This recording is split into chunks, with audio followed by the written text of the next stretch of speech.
Hey everybody, it's Safi and Marco. Dish out on movies. The only movie review show on YouTube to review movies in terms of food.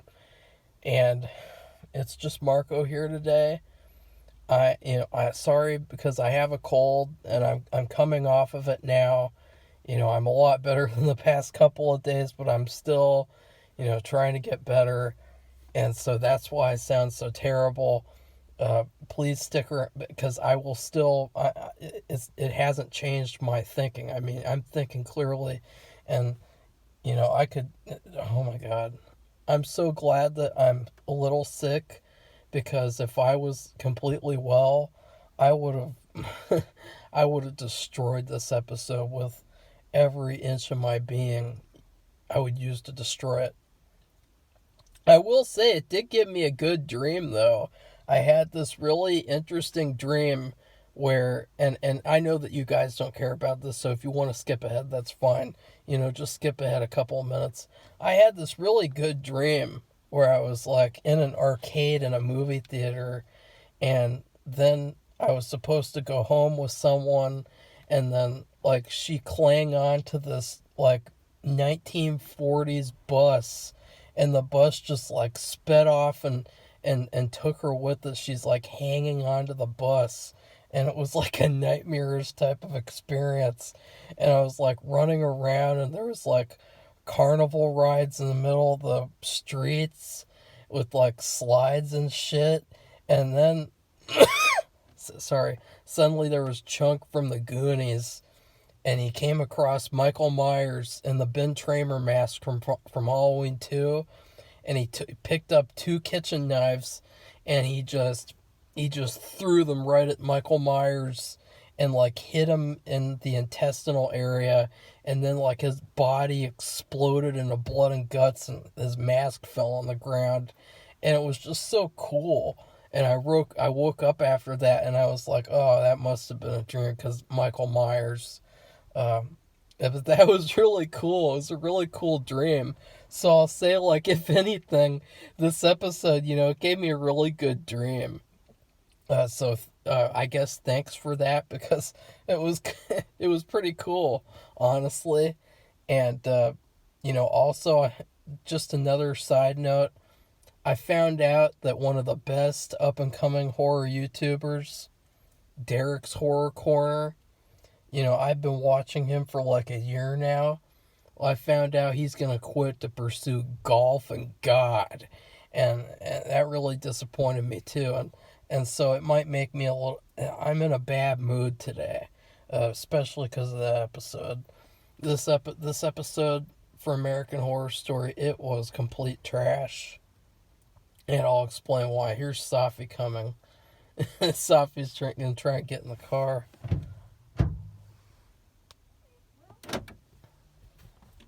Hey, Safi. Video started. Great. What do you... okay. So, as a... Maybe you should get a drink, Marco, and not run ahead of me. No, I just had an itch. I know. It's awful. But I don't cough like that all the time. But this episode was terrible. It was even worse because I watched the version with the ads in it, where there's ads that play throughout the episode, and that made it 10 times worse. I mean, it made the episode feel like it was like 5 hours long. I was like, God, when's this episode gonna end? And it's really because they have such a short amount of episodes, and so they have to make this one like longer than normal, because they have to show the whole stupid story. So Safi, what do you have to say about this episode? Well, it was sad, and it was tragic, and it was a horror story. Could be classified as a horror story because it was just the things that were happening. It was horrible and horror. And it's a shame that while I liked some of the scenes in it, which saved it from me giving it a totally bad grade. Um, excuse you. Um, if it wasn't so short, and we have talked about this with so many other things, we've watched old series where they had multiple episodes. They have 40 episodes a season. And it may have been too much. No, it but wasn't. They, for the most part, let's just say, let's just talk like the Andy Griffith Show or Leave It to Beaver. I know some people who listen to this review, they may have not watched that show, but when you have multiple episodes and you have a story, you can flesh it out a lot more, and it gives it a better quality. Yeah. And when you rush, you could pick out certain outcomes or certain characteristics to get to the outcome that you may not have done if you weren't so pressed for time. So, in other words, I think the writers had to do the shortest outcome or the shortcut to get to where they needed to go. And it makes you scratch your head. Like it leaves questions. In other words, it leaves more questions than answers. And if you make a mistake with the episode, like something doesn't work right, then you don't have the time to allow for that. And when you have a lot of episodes, if you make a mistake, and with the way you're getting to the conclusion, then it works out because you have room to make the mistakes because you have more episodes. But here, I mean, it's almost like all the actors are racing to the end, and they've got somebody there with an axe ready to chop their heads off. I mean, it's just, and they're racing to get their heads cut off. It's just, you're looking through a book and you're flipping through it, and all of a sudden somebody's got an axe and they go chop, and they chop the book in half. I mean, but there were some scenes I liked, but I don't know if Marco wants to continue to say if he has other thoughts or. Yeah, I have a lot of thoughts, Safi. What do you want me to say? My favorite episode, or favorite Your scenes? Favorite episode. Yeah, really. There hasn't been a favorite episode since episode 1 and 2. Well, the questions, like we just talked about, where you take shortcuts, it leaves too many questions. Like here we are, I had to make sure I got this right. The last episode was basically an origin story to, I call them Dragon Lady. It was a shitty origin story because it also raised more questions than answers. And to me it felt like it was supposed to be a break between these episodes to make things like lighten up a little bit to prepare you for these last 2 episodes. But the thing is that it was not only light, but it was illogical. There were so many lapses in logic that you had to take to enjoy it. There were so many plot holes. There were so many questions. We even came up with more questions after the review was over, talking about how much of a shitty chemist she is and talking all about the chemist, because the chemist is trash. And, for starters, this episode doesn't even have the chemist in it. It doesn't have Austin in it. It doesn't have these crucial characters who, remember, in episode 3, the episode that you guys love, give it an A+++. In episode 3, the storyline was that the chemist wants them to kill the family. And kill everyone, basically. Kill Ursula, too. And what happens? Nothing. There's no attempts at that this whole episode. All it is they want the baby. They want the baby now. That's the new plot. She wants the baby. Have to have the baby. So we have to do more of season 1. Remember season 1? I just watched it twice because I watched it myself and then I watched it with Safi to suffer some more. So now they're basically doing season 1 again. We really want the baby because we like baby blood more than people blood. And it's almost like, oh, okay, this is because, like, there's lots of people, they make jokes about people in Hollywood. They like to sacrifice babies all the time. And they like to drink babies' blood. Like, that's what this is about. It's more messaging. It's more to do with, like, oh, okay, we want to show this and we want to demonstrate this about Hollywood and creativity and talent. We want to tell people something about, Hollywood and how you sell your soul to be in Hollywood and you become a bad person who kills people. And, it's basically like an after-school special. Everything that they're doing in this episode, it's literally all to service their plot. It's just all a bunch of plot conveniences that are strung together. Because for starters, we start off the episode, and remember last episode, the episode that you guys gave an A+ and think it's the greatest thing ever? And last episode, at the very end of it, Alma kills the sheriff. In the living room. And the dad comes in with his little backpack, and he's like, what the F is going on? And guess what? We don't get to see what happens after that. We don't get to see anything. We don't get to see how the dad reacted at all. We just got to see that little look that he gave at the end of last episode. What kind of shit is that? We were supposed to see... Give me that. Not being on your phone now. We were supposed to see what happened. What does he say to his daughter when he finds out that she just killed a sheriff? Nothing. What, he doesn't say anything? That's so stupid.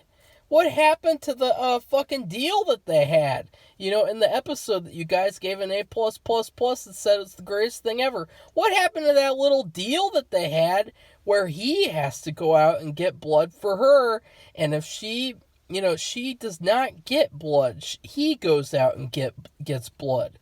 She killed the sheriff, and then at the beginning of this episode, she fed off of her brother. So she broke the deal twice, and her dad is still letting her take pills. I mean, what the fuck is up with that? And you know why? Because it's plot conveniences, so that the daughter can keep being evil, so that they can keep having the evil daughter being evil, so that people can be like, wow, she's really scary. She's really cold-hearted. Wow, that's really unique and different. I've never seen that before. So she's broken that deal twice. The deal's out the window. They might as well have never even made a deal. What else? I mean, what else to talk about? Oh, the baby. The baby that just came out. They just introduced the baby into the show conveniently so that they can have more added drama. She was already a pregnant woman. Did they even mention she was going to have to give the baby? Like, I thought that they just mentioned she had to stay for a couple of days. Yeah, I know. That was quick. That I came out of nowhere. I thought I made a mistake or something. I know. It just fucking came out of nowhere. Her pressure was up, and she fell down the stairs, and everything was okay, but it wasn't time for her to give birth. No, it was time because the show needed her to, so that they can now have that plot point. Another plot convenience. If the main word for this episode, the main words is plot conveniences. Plot convenience, plot convenience, plot convenience, so that they can do their stupid plot and say what they want to say. It's like in those after-school specials where you have the kid and he drinks and drives and then he gets killed and he kills someone else. And it's like, see, guys, this is what happens when you drunk drive. That's what happens. That's what this whole episode is like.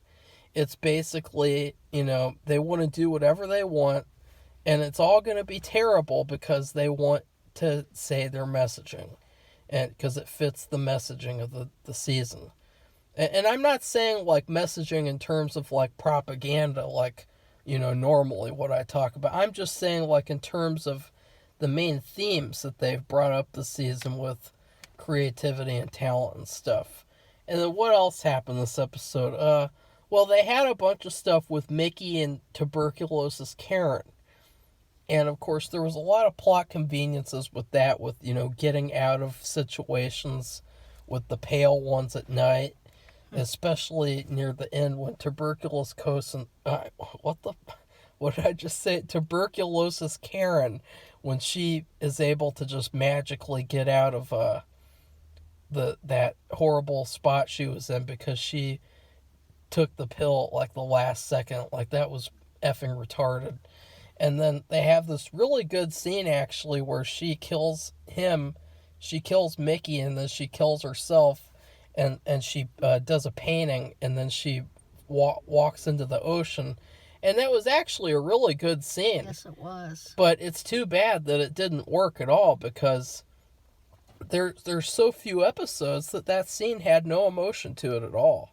I mean, remember, I talked about the last couple episodes, tuberculosis Karen wasn't even in them.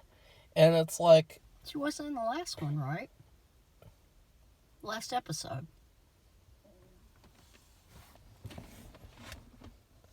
She wasn't in the last episode, as I just said.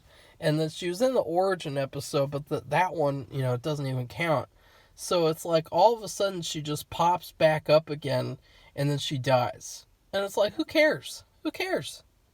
It's just plot convenience. It's just, it's so irritating. 6 episodes. What a joke. Well, it gives you no opportunity to have much emotion about the characters at all. No emotion. And the only character, well, I'd say 2 characters who the chemist, there's nothing to her. She's almost like so one-dimensional. She's a cardboard cutout. Which I'm hoping, but I don't think it's going to happen, that the government has been on to her, and they come and arrest her because what she's done. But she took illegally, really, an experimentation that they were doing probably secretly out of the building and doing it at home, and making a profit from it, and doing things that are unethical. And I would think that, but I don't think they're going to do that. But that would be something that if they had more episodes, they might be able to deal with. And if she would get arrested, and she had to take out everything with her, that all of those people would be left high and dry because they wouldn't have any more pills to take. Yeah. And because they would probably take those too. Someone made like an interesting idea video where they talked about that they had a theory that the pills didn't do anything, and that it was all like in their minds or something. Wow, like what do you call that? I can't think of the name. Placebo. Placebo.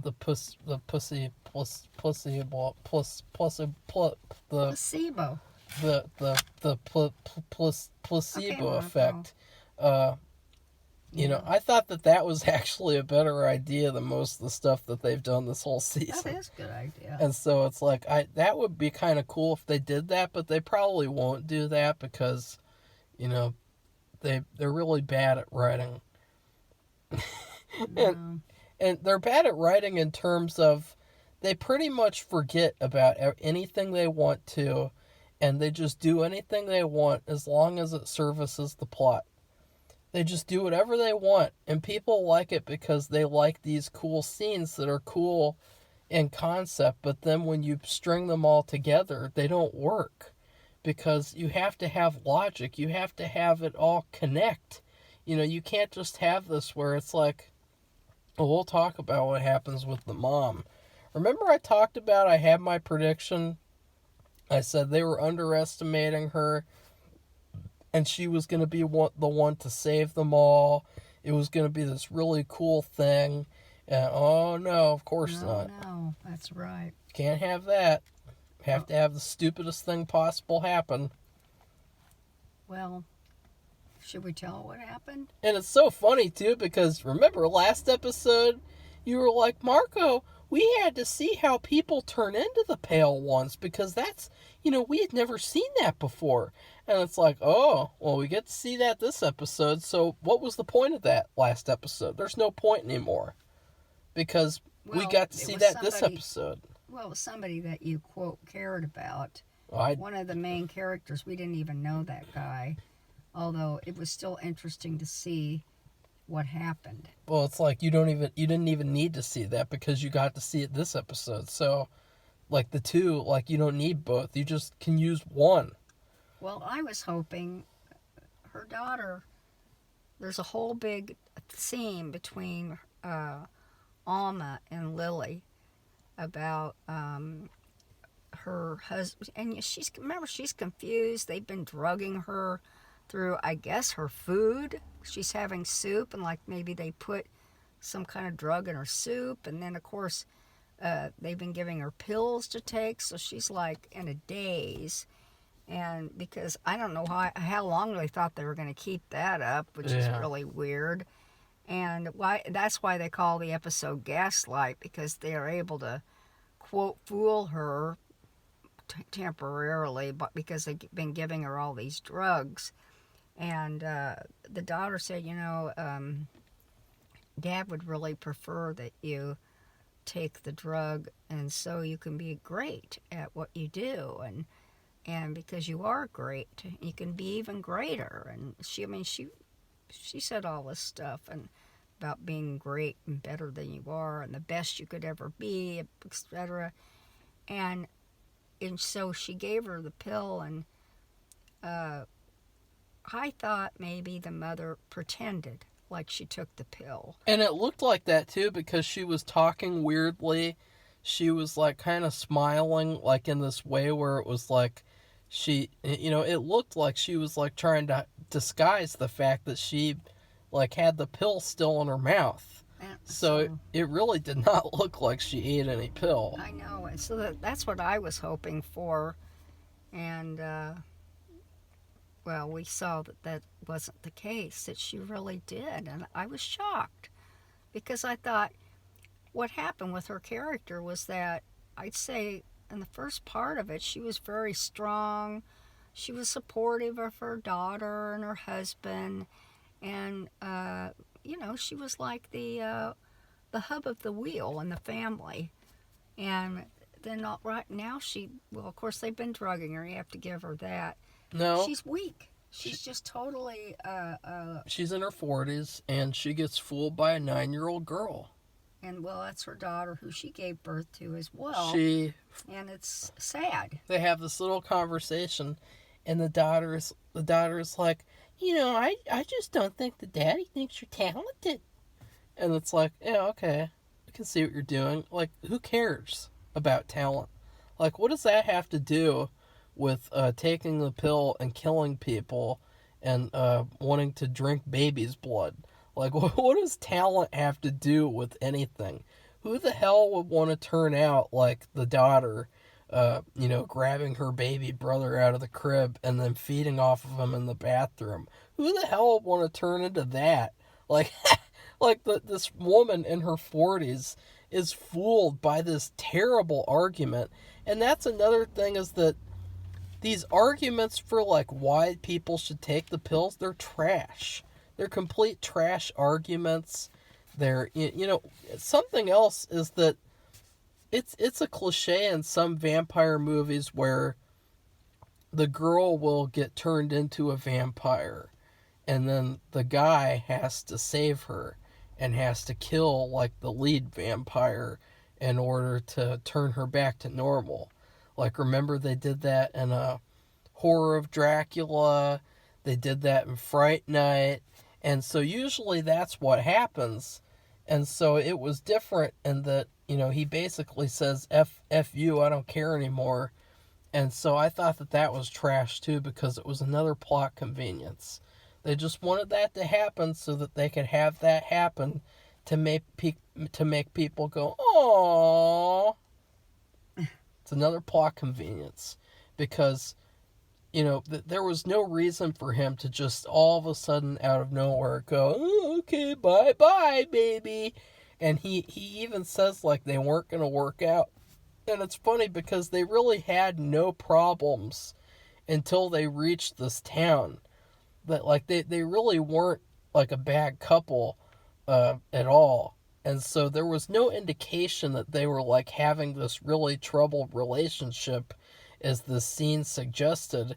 And, you know, it's just another reason why it's too bad that there weren't more episodes, because you could have had all these scenes that fixed all these problems.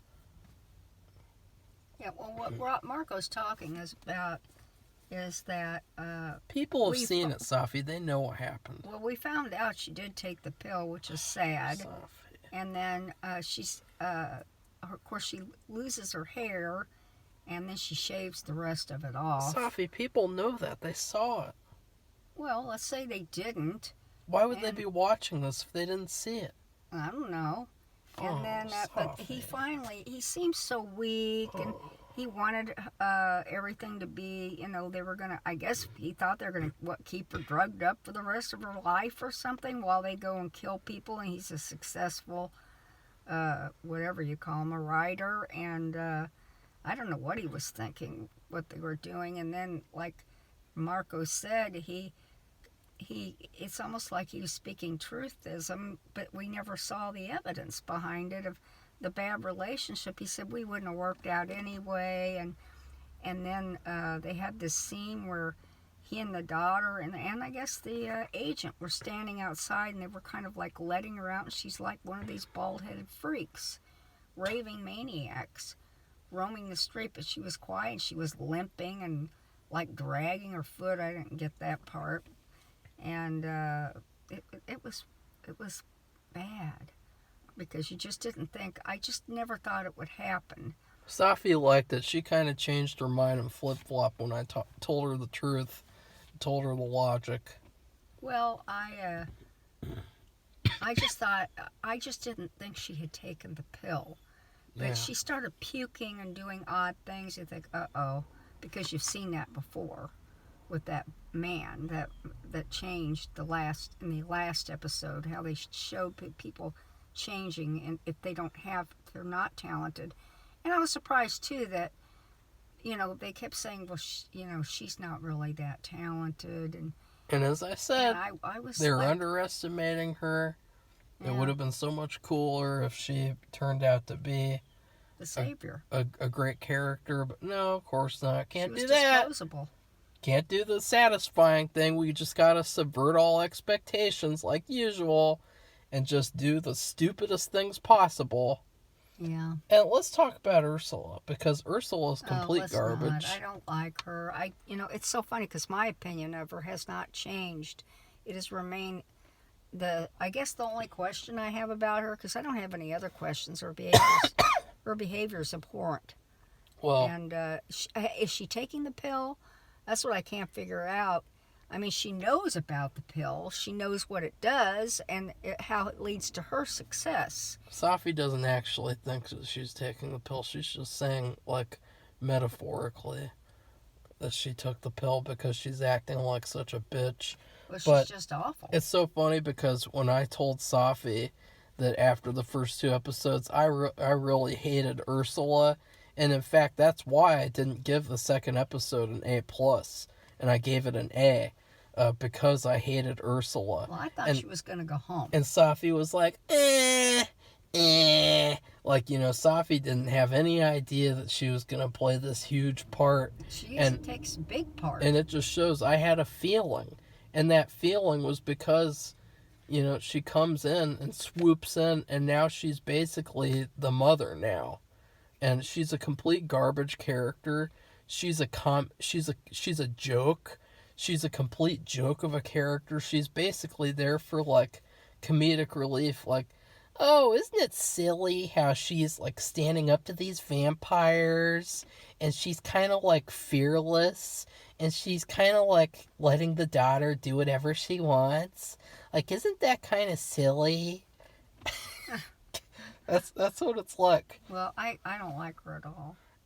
She's very self-serving. Yeah. Completely self-serving, soulless. Well, they're once again, they're trying to make a point. So her character is helping them make their point about Hollywood, about all that crap. It's all about making the points, making the messages. So, what would you rate this episode, Safi? Well, I didn't get to. I had to do something in the house, but You give it a B. No, I gave it a C. I changed my mind because first of all, I would have given it even lower if it hadn't been for the scenes, all the scenes between Mickey and Lana. What? And Who because the hell is Lana? that's her name, That's apparently. her name in season 2, Safi. Oh, okay. Well, whatever. Oh, no. It's so confusing. TB Karen. TB Karen. Tuberculosis Karen. The scenes between her and Mickey, I thought they were very. I thought they were very nice, and they were very. They were great. They were really good. They would have been even, really great if they had more episodes to build it up. And I think in that last scene where he says, now you can paint whatever you want. You can paint the greatest painting you've ever painted. And so she has all her stuff, and he's there with her, and he said, we can be together, we can be famous together, and go to Hollywood, and I can do all this stuff. And he mentioned this whole thing, what he's been allowed, what he's going to be able to do, or what he's already started doing. And then she puts her arms around him, and she bites his neck and kills him. And then you see her, and she's doing what everybody else had been doing. Well, like the father, for example, and the daughter, really madly, like painting and erasing and painting and erasing, and and we never get to see it. And then she walks out to the beach, and she has, I guess a box cutter or something with her, and she slits her wrist, and she walks into the ocean, and you see the trail of blood, and then she disappears below the waves. So it's very dramatic, but like Marco says, because of the brevity of the season, it's almost like instead of you put whipped cream on something as a topping, instead of the topping you should have, you put a tiny spoonful, maybe a teaspoonful, and that's all that there is, instead of the amount you're supposed to have to make the dish good. And it's a shame, because that really made it for me, and that's why I even gave it a C. I would have given it a D. And the reason why I didn't give it a higher grade was because the brevity of the season made there be too many unanswered questions, and the way they just leave dangling threads of something happens, like, for example, this huge thing with the cops. The child killed the police chief. The father came home, and it was almost like, I don't know if it would be considered comical. She was lying flat on her back, I think, on the coffee table with three, they weren't buckets, but they were containers to catch all of her blood so they could drink it. And the publicist or agent, whatever's just standing there and like, this is what happened when you were gone. And who cares about that? And I mean, that doesn't matter anymore. She killed the police chief. No, that doesn't matter, Safi. We didn't even see one cop in this episode. Doesn't matter. Nobody knows that the cop's missing. The main cop, the head of the department. We have to focus on the plot convenience baby. And then the baby that isn't named for some reason. The baby, and that's I wonder to me, why. That's a clue. Yeah. As to what they're going to do with the baby, and I think that's gross. Really, I hope that the baby has a better outcome than the way it looks. Of course, at least I didn't think they would turn the mother into a stark raving, bald-headed freak. I thought she would get like Marco. I thought she would maybe save the day and be the strong one. Or maybe she could have at least saved the day for like one episode and then turn into the bald freak or something. Like, yeah. Maybe because as I said before, the Belle and Austin were supposed to kill these bitches a long time ago, and they're just not doing anything except for telling other people to go get the baby. And so, well, if they want the baby so bad, why don't they just go there and take it themselves and kill them like they're supposed to, because the chemist ordered them to. It would have been cool, like, maybe, I thought what would have really been cool is if, like, the mom had saved the day, like if they came over to get the baby, and like it was a really cool, like, intense scene, because it's just her defending against from these vampires. And I thought that would have been really cool, but instead, we don't get that. We get this. Safi, I'm not gonna rush to end this review. Stop it. Well, I'm gonna have to go. So I give this episode. I'm late. I give this. Fuck off with that shit, Safi. I give this episode an F minus, because I gave episode 3 an F, and I actually think that this episode is worse than episode 3, because at least episode 3 still felt like they were going in a possibly interesting direction, but this was just complete waste of time. It was an hour and 30 minutes of trash. And it's unfortunate because the acting is really good. Yes. The acting is the best part of it, because yes, they're all great actors. Even Ursula, I guess, even though she's playing a joke. So, like, if only the script was good. That's all that needs to be fixed, the script.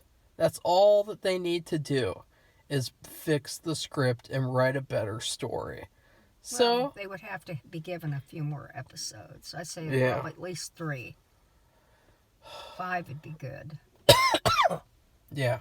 Because the shortcuts do not engender a good story. Sorry. No. And I'm not even excited about having a new story now.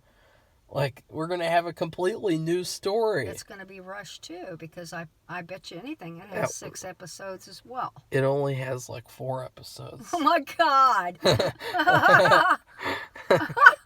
So, please, what should people do, Safi? Please give this video a thumbs up and press the subscribe button if you want. And give us a comment or two about what you thought. And look, I was going to give the episode a B, but I started really thinking. I watched the episode in the middle of the night. I woke up and I thought, oh, I'll go ahead and watch it. It's 1:30 in the morning. And so really think about what you watched. Did you really like it a lot? And what would you have liked to have seen? What didn't you like seeing? What you liked seeing, whatever, and what you like about the characters or don't like, whatever. You make your comment. We would love to hear them, and so would other people. It's good to talk about what we see. Maybe it'll give them a nudge or two, and they will do a better job. Well, it'll help them out. Criticism is always helpful, unless it's like, this just sucks. You guys suck. It's always helpful when you give constructive criticism like we have. It's funny because these comments come in, and these people, they have no, like, helpful things to say. They just say a bunch of bullshit. And it's like, at least we're actually giving helpful criticism to these creators instead of just saying generic things about them. So, yeah. Please like, subscribe, and comment. And goodbye, everybody. Bye.